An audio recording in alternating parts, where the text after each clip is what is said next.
Question number 1 हमसे बेटा question कह रहा है कि आपको नीचे दिए क्वेश्चन में देख करके ये क्लासिफाई करना है कि ये एक सेट है या नहीं है।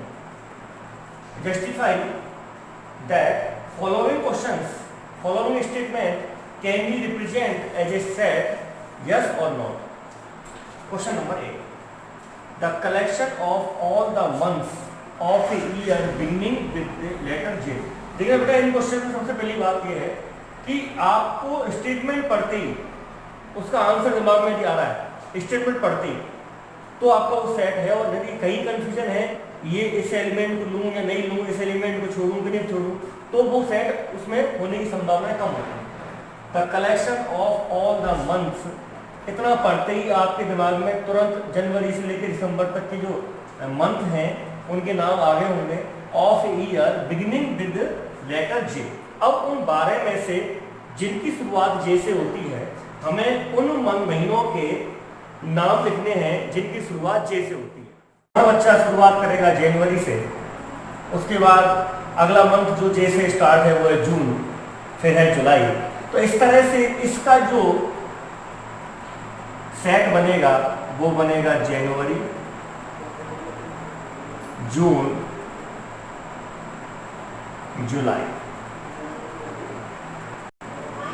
ये 3 ही इसके एलिमेंट्स होंगे। इसके अलावा इस स्टेटमेंट का कोई भी सेट नहीं हो सकता है। इसका मतलब ये स्टेटमेंट एज ए सेट समुच्चय के रूप में प्रदर्शित किया जा सकता है। तो यहां लिख देंगे it is a set. Question number 2, statement number 2, the collection of 10 most talented writers of India. 10 भारतीय लेखक जो सबसे ज्यादा टैलेंटेड हैं वो आपको लिखने हैं। अब बेटा देखो ये स्टेटमेंट ऐसा है, आप इसे पढ़ के तुरंत सोचने लग जाओगे कि भाई मैं कालिदास को लूं पहले, कि मुंशी प्रेमचंद को लूं, या महादेवी वर्मा को लूं, या निराला जी को लूं, किसको पहले लूं। यानी कि ये जो स्टेटमेंट है ये पर्सन टू पर्सन डिफर करता है इसका आंसर। मेरे अनुसार सबसे बढ़िया राइटर निराला जी हैं, हो सकता है आपके अनुसार वो महादेवी वर्मा हो सकता है सुमित्रा नंदन पंत हो सकता है मुंशी प्रेमचंद हो। तो सबके अपने अपने स्टेटमेंट अलग अलग होंगे। तो ये जो क्वेश्चन है, ये जो स्टेटमेंट है, ये एज ए सेट हम नहीं ले सकते हैं। या लिख सकते हैं इट्स नॉट ए सेट।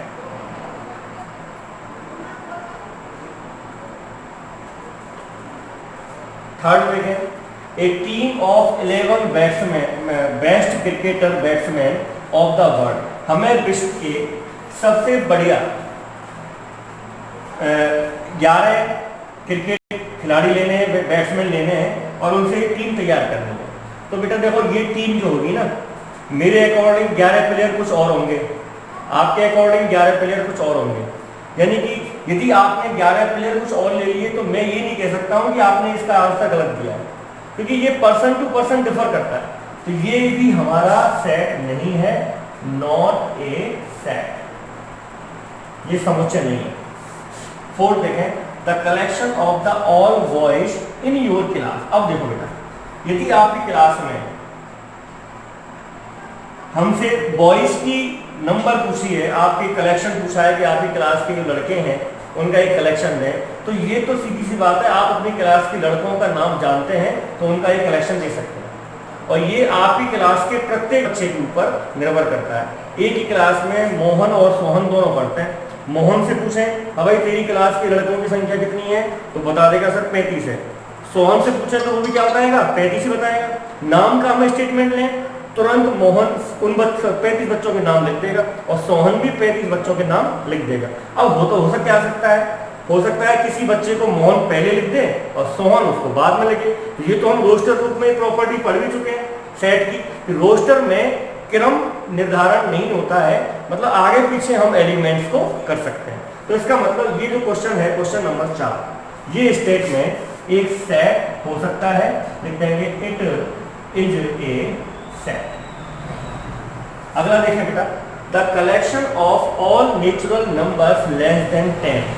हमें 10 से छोटी प्राकृतिक संख्याओं का संग्रह करना है, कलेक्शन करना है। तो आप जानते हैं नेचुरल नंबर जो है 1 से स्टार्ट होते हैं, तो हमें 10 से छोटा लेना है तो 1, 2, 3, 4, 9 तक जो कलेक्शन होगा वो इस वाले सेट, इसका एक सेट होगा। तो इसको हम एक एज ए सेट रिप्रेजेंट कर सकते हैं। It is a set.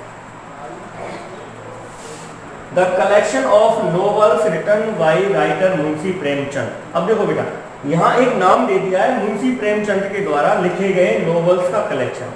Munshi Premchand ने जो भी नोवेल लिखे हैं, 10 लिखे हैं, 15 लिखे हैं, 20 लिखे हैं, 25 लिखे हैं, उनका यदि कलेक्शन है तो वो फिक्स है, उसमें आप चेंज नहीं कर सकते।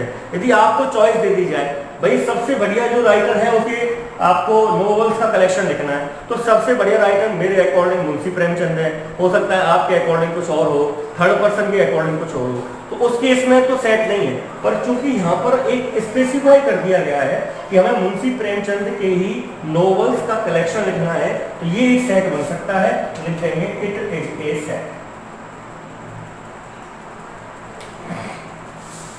Question number 7, the collection of all even integers, यानी कि सभी सम पूर्णांकों का आपको कलेक्शन लिखना है। सम पूर्णांक हर बच्चा जानता है, क्योंकि सम पूर्णांक जो होते हैं वो 1 से लेकर अनंत तक जाते हैं। पूर्णांक है तो 1, 2, 3, 4, 5, 6 इस तरह से होंगे, तो ये भी फिक्स है, अतः ये भी एक सेट हो सकता है। इट इज ए सेट, कोई कंफ्यूजन नहीं। अगला देखें, the collection of questions in the chapter. एक चैप्टर में जो क्वेश्चन है, 15 क्वेश्चन है तो 15 ही होंगे। वो ऐसा नहीं है दूसरा बच्चा कह देगा सर इसमें तो 16 है, या थर्ड पर्सन कह देगा नहीं सर इसमें तो 15 ही 14 ही है। यदि 15 हमारे पास क्वेश्चन हैं तो 15 ही क्वेश्चन है, तो इसका मतलब ये भी हमारा एक सेट हो सकता है। It is a set. A collection of most dangerous animals of the world. अब मोस्ट डेंजरस एनिमल्स की बात करिए तो यदि मुझसे कोई किसी ने क्वेश्चन पूछा है भाई कि सबसे खतरनाक जानवर वर्ल्ड में कौन सा है, तो मैं तो कुछ और बता सकता हूँ। हो सकता है मुझे सांप से डर लगता हो, तो मैं तो बोल दूंगा स्नेक। हो सकता है कोई लोग कहते हैं सर लॉइन, हो सकता है कोई कह दे एलिफेंट। तो ये पर्सन टू पर्सन इसका आंसर डिफर होगा, ठीक है। तो ये हमारा सेट नहीं है, नॉट ए सेट। तो इस क्वेश्चन में जो हमारे सेट हैं वो है नंबर 1, नंबर 4, नंबर 5, 6, 7 और 8। ये हमारे सेट्स हैं, बाकी के हमारे सेट नहीं। क्वेश्चन नंबर 2, आपको ए नाम का एक सेट दिया हुआ है और insert the appropriate symbol of epsilon and epsilon not in the blank space. देखो बेटा, आपको एक ए नाम का एक समुच्चय दिया हुआ है, सेट दिया हुआ है। आपको एप्सिलॉन और एप्सिलॉन नॉट का एक सिंबल इनमें सेट करना है, इंसर्ट करना है। कहाँ यूज कौन सा होता है ये आपको देखना है। सबसे पहले हम समझ लें बेटा ये एप्सिलॉन क्या होता है। एप्सिलॉन का मतलब है ये उस जगह प्रयोग होता है जहां पर दिया गया एलिमेंट उस सेट का ही एक अवयव हो, एक एलिमेंट हो। ये वहां यूज होता है जब वो दिया गया एलिमेंट उस सेट का एलिमेंट नहीं हो। जैसे हम क्वेश्चन नंबर 1 की बात करें, क्वेश्चन हमसे पूछ रहा है क्या 5 इस ए का एलिमेंट है, क्या 5 इस ए का एलिमेंट है। हम कह देंगे yes sir, 5 is the element of set ए। तो यहाँ पर जो है हम यूज करेंगे इस वाले साइन को, इसको बोलते हैं epsilon. Question number 2, is 8 is the element of A. क्या 8 ए का एलिमेंट है क्या, चेक करें, नहीं है। यहाँ लिख देंगे A is not a element of A.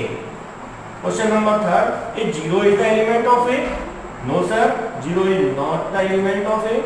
इस तरह से एप्सिलॉन नॉट यूज करेंगे। Question number 4, 4 is the element of A. 2 is also the element of A. 10 is not the element of A. तो एप्सिलॉन नॉट। इस तरह से question number 3, write the following sets in roster form. आपको नीचे जो set दिए हुए हैं इनको आपको रोस्टर रूप में परिवर्तित करना है, और ये जो सेट हैं ये हमें सेट बिल्डर फॉर्म में दिए हुए हैं, यानी कि समुच्चय निर्माण रूप में दिए हुए हैं। क्वेश्चन नंबर 1 है, x such that x is an integer and -3x7, यानी कि value of x is greater than equal to -3 and less than 7। यानी कि x इस प्रकार है कि x एक पूर्णांक है और x का मान -1 के बराबर, उससे बड़ा तथा 7 से छोटा होता है। ए, जैसा कि आप जानते हैं रोस्टर रूप में हमें एलिमेंट्स को बार्स में बंद करते हैं, बार्स लगा के उसमें बंद करते हैं और शुरुआत हमें करनी है x की वैल्यू है -3 से। -3 के बराबर है तो पहला एलिमेंट हमें मिलेगा -3। इंटीजर लेना है, पूर्णांक लेना है। अगली संख्या कौन सी होगी? अगली संख्या होगी बेटा -2। हमें सारे एलिमेंट्स कॉमा से सेपरेट करने हैं। ये हमारे रोस्टर रूप है, रोस्टर फॉर्म में पढ़ा भी है। उसके बाद आएगा -1, उसके बाद 0, 1, 2, 3, 4। कहाँ तक लेने हैं? 7 से छोटा, यानी कि 5 और 6।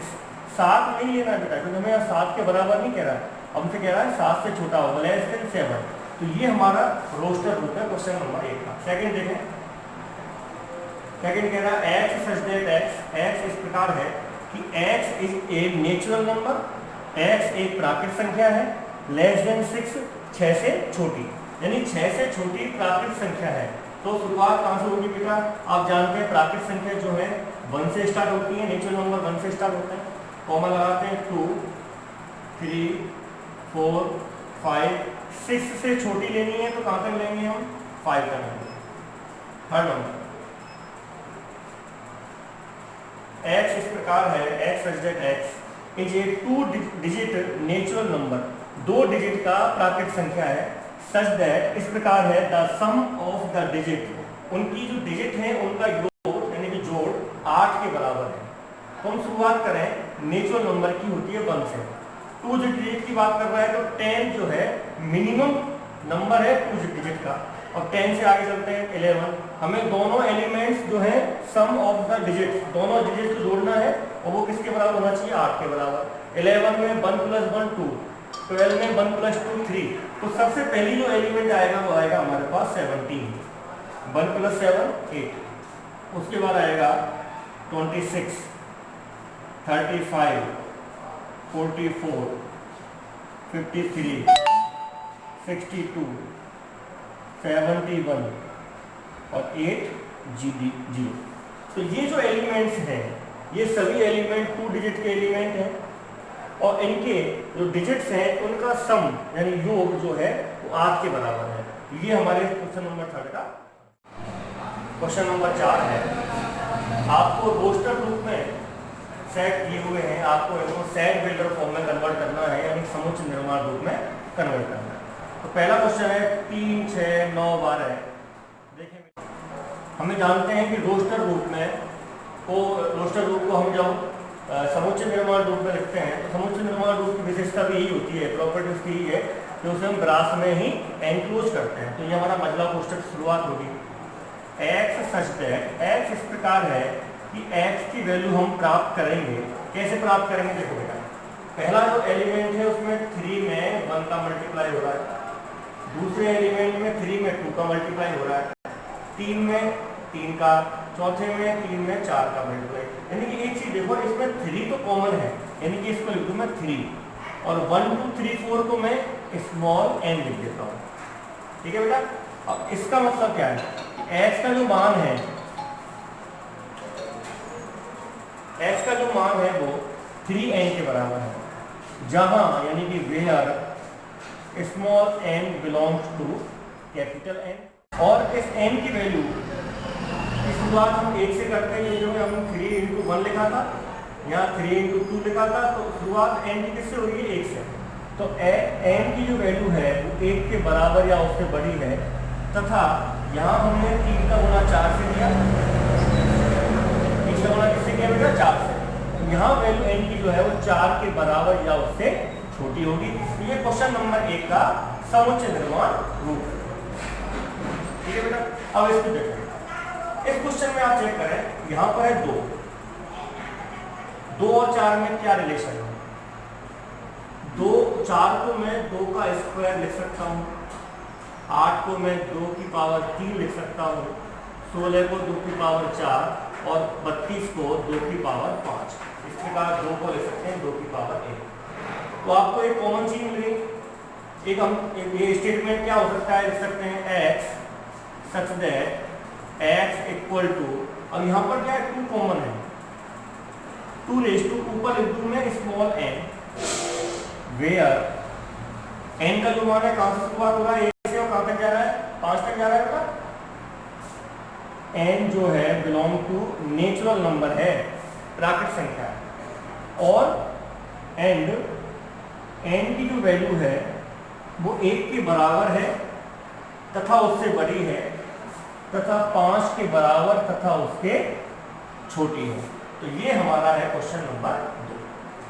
क्वेश्चन 3 की बात करें, रिलेशन देखो क्या हो सकता है, ये 5 की पावर 1, ये 5 की पावर 2, 5 की पावर 3 और 5 की पावर 4। देखिए आप तो क्या लिखें इसको, x such that x equal to 5 raise to n, ऊपर n है ना, और n का जो मान है where n belongs to capital N, and value of n is greater than equal to 1 and less than equal to 4। ये हमारा क्वेश्चन नंबर 3। इसकी बात करें, ये देखो 2 की टेबल है, यानी कि 2 into 1, 2 into 2, 2 into 3 और आगे तक ये हमारे जाते हैं, यानी कि x belongs to x such that 2 and 1 2 3 4 क्या लिख दूं, n where n belongs to capital N। अब इसको की रेंज नहीं है, कहाँ तक जा रही है पता नहीं, तो उसको ही हम ड्रॉप करना है। अगला देखें बेटा 1 4 9 और कहाँ तक है 100 तक। तो 1 का क्या मतलब है, 1 का मतलब है 1 का स्क्वायर, 4 का 2 स्क्वायर, ये 3 स्क्वायर और एंड में 10 स्क्वायर।